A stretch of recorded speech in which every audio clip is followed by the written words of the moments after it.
அமரர் இந்திரா சௌந்தரராஜன் அவர்கள் ஒரு கம்ப்ளீட் ரைட்டர், ஒரு மிகச்சிறந்த சிந்தனைவாதி. எப்படி தரணும் அப்படிங்கிறது மிக நிச்சயமாக தெரியும். ஏற்கனவே சொல்லுங்கள் 247 புத்தகங்கள் எழுதிய ஒரு மிகப்பெரிய சிந்தனையாளர். அதனால் அதை பற்றி சொல்லணுங்கிற அவசியம் இல்லை. ஆனால் இதில் 44 அத்தியாயங்களில் நமக்கு தெரியாத பல புதிய புதிய பாத்திரங்களை இவர்கள் அறிமுகப்படுத்தியிருக்கிறார்கள். நமக்கு இப்போ நேரம் இல்லை, இல்லைன்னா ஒவ்வொரு புத்தகத்தையும் ஒவ்வொரு அத்தியாயத்தையும் எடுத்து சொல்லலாம். அது நியாயமாகவும் இருக்காது. ஆனால் மிக நிச்சயமாக இந்த பெயர்களை நாம் தெரிந்து கொள்வோம்.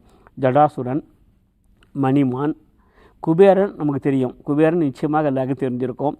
மாதலி, நகுஷன், மார்க்கண்டேயர் நமக்கு தெரியும்.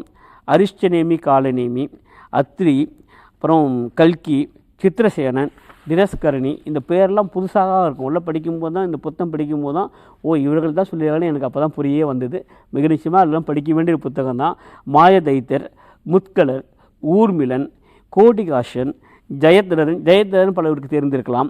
அப்புறம் சத்யவான் சாவித்திரி மிக நிச்சயமாக மிக நல்ல ஒரு கதை. அது இவர்களே எழுதியிருக்காங்க. அமரர் இந்திரா சௌந்தரராஜனே எழுதியிருக்காங்க. நான் எழுதின இத்தனை அத்தியாயங்களில் சத்யவான் சாவித்திரி அத்தியாயம் படித்து தான் நிறையா வாசகர்கள் மிகவும் உணர்ச்சி பெருக்குடன் என்னிடம் தொடர்பு கொண்டார்கள் அப்படிலாம் இருக்காங்க. அந்த அத்தியாயம் அப்படி தான் மிகவும் உணர்ச்சி பெருக்குடன் தான் இருக்கிறது.